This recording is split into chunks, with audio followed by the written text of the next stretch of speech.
Y entonces el universitario tiene que formarse agregándole toda esa formación social para que entienda que su tarea no termina en lo específico. Hay un compromiso social para tratar de que a través del esfuerzo de ese hombre que tuvo la suerte de llegar a la universidad, tuvo la suerte de llegar a una formación terciaria, contribuya a que la sociedad sea cada vez mejor, sea cada vez más solidaria y cada vez más justa.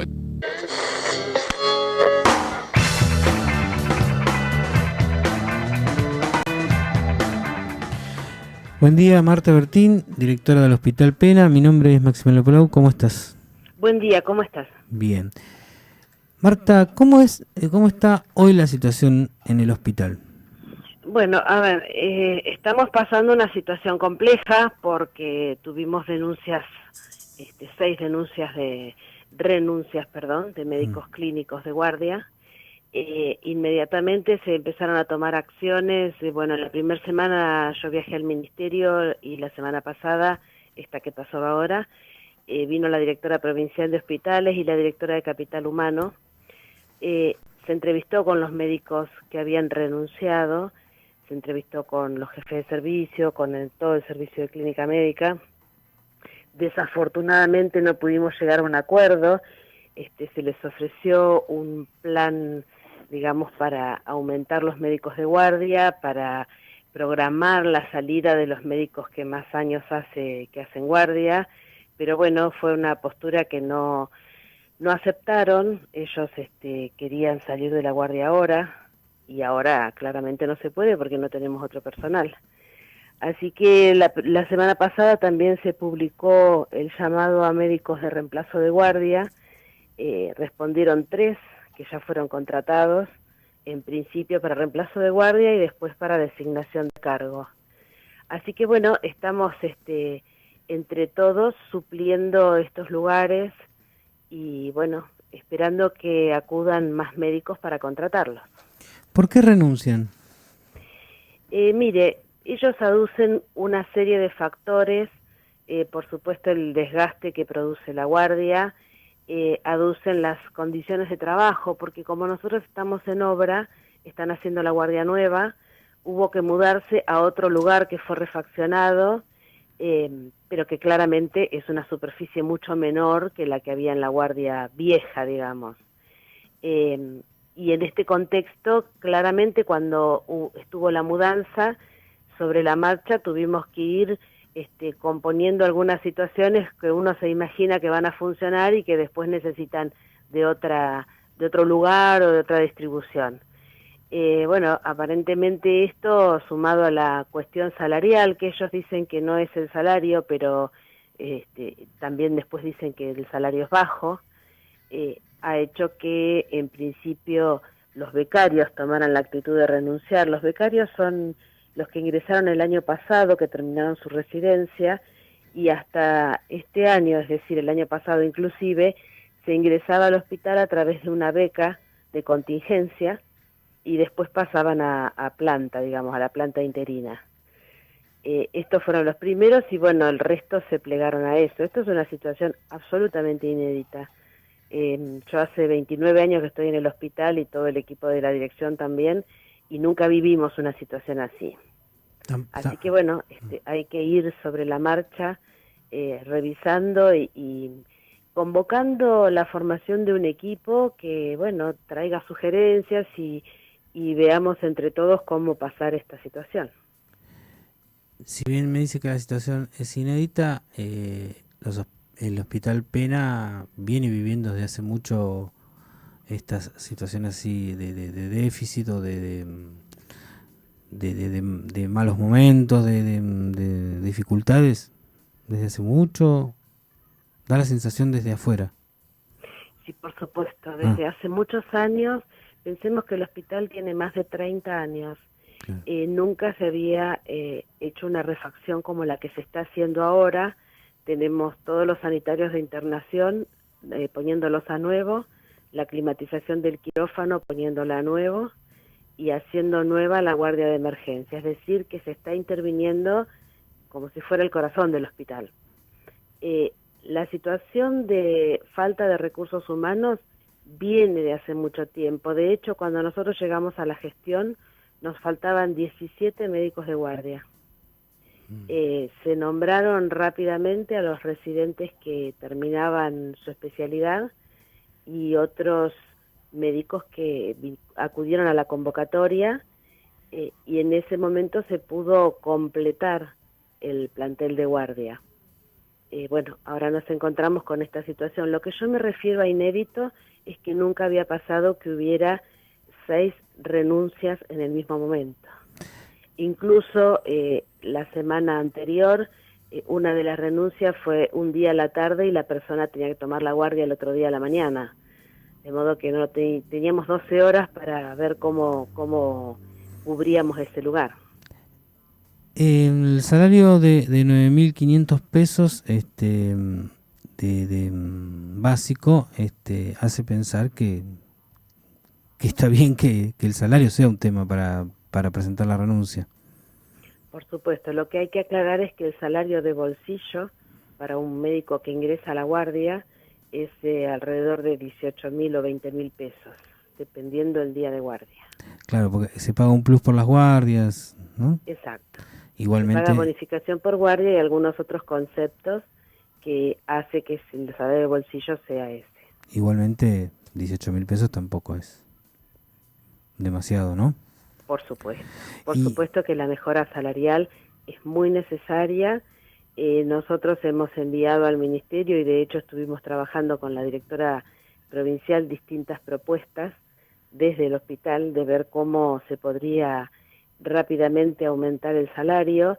El tema es que esto depende del Ministerio de Economía y es una cuestión que se discute en paritarias. Digamos, a fin de noviembre es muy difícil mejorarlo rápidamente. Lo que sí es importante es el tema que los reemplazos de guardia se están pagando en tiempo y forma, que también es una situación que hasta ahora, digamos, hasta el año pasado no sucedía. Cuando llegamos a la gestión había una deuda muy importante de reemplazos de guardia que durante el 2016 se fue cancelando. Se canceló la deuda del 2015 y 2016. Y este año se va pagando los reemplazos en tiempo y forma. A veces cuando es época de vacaciones y los reemplazos son demasiados, se pueden cobrar a los 2 meses, pero se cobran. ¿Y cómo hacen para soportar ustedes esto? La verdad que cuando a uno le toca gestionar un hospital de estas características, usted piense que somos 1.200 personas que trabajamos en el hospital, de los cuales 500 somos médicos. Entonces uno tiene que prepararse y de hecho una de las condiciones para la dirección ejecutiva en esta gestión es tener un posgrado en gestión en salud y en economía en salud. Tiene que prepararse por un lado desde lo teórico, por otro lado desde la experiencia que da tantos años de estar en el hospital, y por otro lado formar equipos continuamente para poder superar crisis. Uno sabe que le va a tocar crisis y crisis a veces muy profundas, porque bueno, la salud pública es un sistema que está continuamente exigido y que es crónico la falta de recursos humanos. El presupuesto en cuanto a infraestructura y en cuanto a insumos, en esta gestión no hemos tenido problemas, de hecho no nos faltan insumos, la infraestructura se está arreglando, pero bueno, nada es de hoy para mañana. Entonces creo que lo más importante es tener ese margen como para, si uno ve que la situación se va solucionando, bueno, apostar a que finalmente se pueda superar. Sí, mi pensamiento es que es una política de Estado que se debe decidir más allá del gobierno que esté, ¿no? Porque hay países con menos recursos que tienen una mejor salud pública, como el caso de Cuba. Sí, hay una cuestión y respecto del recurso humano en particular y en todo el Estado, no solamente en la salud pública, donde por muchos años el Estado no ha sido lo suficientemente eficiente. Ahora, de hecho, nosotros el año pasado tuvimos una auditoría administrativa que duró todo el año, que fue externa, que nos ayudó mucho en el diagnóstico de situación y en la sistematización de procesos para ser más eficientes. Pero también, de nuevo, esto lleva años. Creo que el cambio importante que se está viendo es que estamos pudiendo trabajar en conjunto los funcionarios de salud pública de los distintos niveles, provincial y municipal. Me refiero al director de región sanitaria, bueno, la dirección del hospital, el secretario de salud y los directores del hospital municipal. Este es el primer paso que es absolutamente necesario. Es dificultoso porque venimos de una cultura donde esto no sucedía, pero bueno, seguimos convocando reuniones, las tenemos, vamos poniéndonos de acuerdo en algunas situaciones, pero bueno, es un proceso, esto es lo que hay que entender, es un proceso, no es una solución, sobre todo porque viene de muchos años, que se pueda encontrar en un mes, digamos. Marta, ¿usted qué es? ¿Qué especialidad es? Yo soy médica ginecóloga y obstetra. Bien. Por lo que tengo entendido, desde no estar en la medicina, el hospital es como un símbolo para el médico, es como un lugar, digamos, simbólico y al que los médicos les gusta acceder, aunque sea en algún momento de su vida. Con esto que me dice que renunciaron 6 médicos, que los becarios no quieren ir, con algunos problemas también en hospitales privados. Me ha pasado de ir al hospital a uno de los hospitales privados acá y que hubiera un solo pediatra para atender a los chiquitos internados, a los de neonatología y a los que venían a la guardia. El hospital está perdiendo ese lugar simbólico, ese lugar donde querían llegar los médicos después de estudiar. Lo que está haciendo el hospital es restituyendo la posición que tuvo en otro momento. Le doy un ejemplo. El hospital nuestro en particular ha sido líder en investigación, no solo a nivel, digamos, de investigaciones locales y regionales, sino nacionales e internacionales. Ese lugar desde el 2009, 2010 más o menos, se había perdido porque, bueno, no se podía, digamos, hubo leyes nuevas y hubo nuevas posturas y no se podía hacer investigación prácticamente. Desde el año pasado se promueve nuevamente porque esto al médico, digamos, no solo lo forma, le da nuevos conocimientos, sino que también a los funcionarios nos da material como para tomar decisiones. Este año nos presentamos a una convocatoria que fue la primera que hizo el Ministerio de Salud para investigaciones y nos presentamos con 5 proyectos que ganamos y que tenemos subsidios para hacerlo durante un año. No solo el hospital, sino hay equipos de trabajo con la Universidad del Sur y con el CONICET. Y me parece que el hospital tiene que volver a apostar a esto, porque es uno de los valores agregados que tiene el hospital público para el profesional.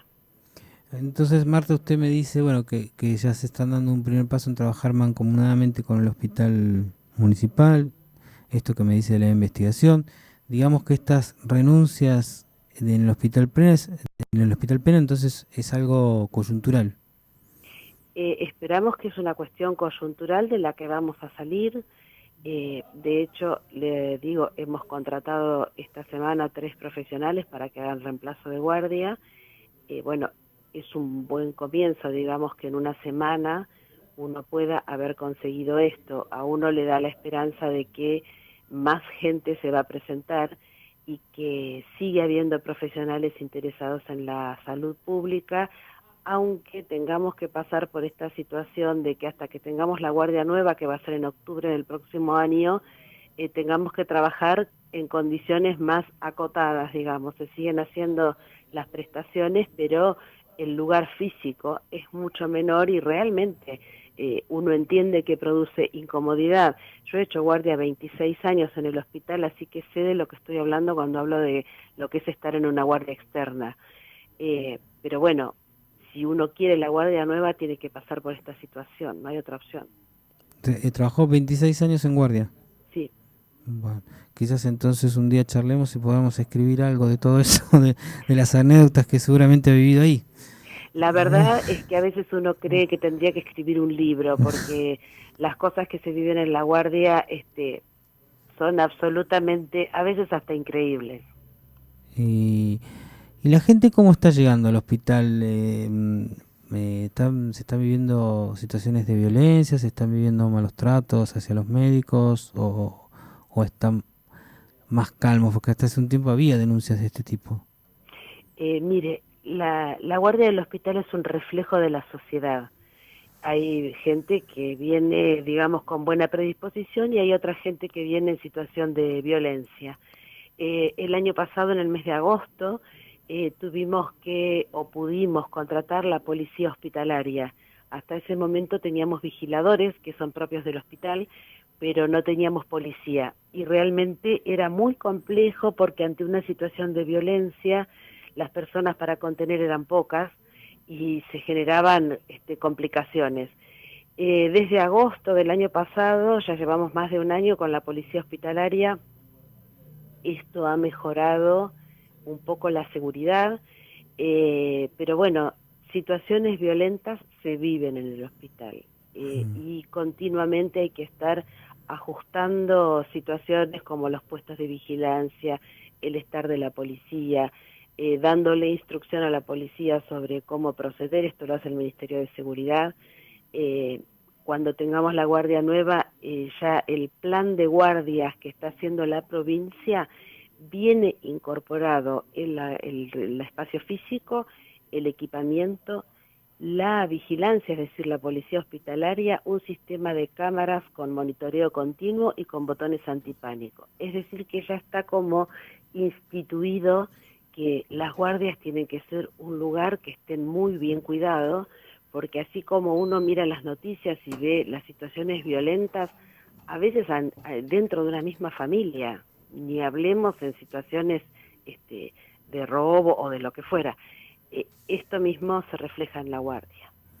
Marta, ¿se le piden demasiados requisitos a quien llega a la guardia? En un estado de una herida, de un golpe, digamos, cuando llega a la guardia, antes de atenderlo en la administración, ¿se le piden muchas cosas? Mire, nosotros lo que tenemos Porque a es veces lo que quizás esto por ahí molesta, a veces cuando uno llega en esa situación empiezan a pedir papeles, y documento y carnets y esas cosas. No, eso sucede en privado, Ah, no en el hospital público. En el hospital público se usa un sistema de triage, que es una clasificación de gravedad del paciente. Si es un paciente que nosotros llamamos código rojo, es un paciente con riesgo de vida inminente, por supuesto no se pide absolutamente nada, sino que se actúa en el momento.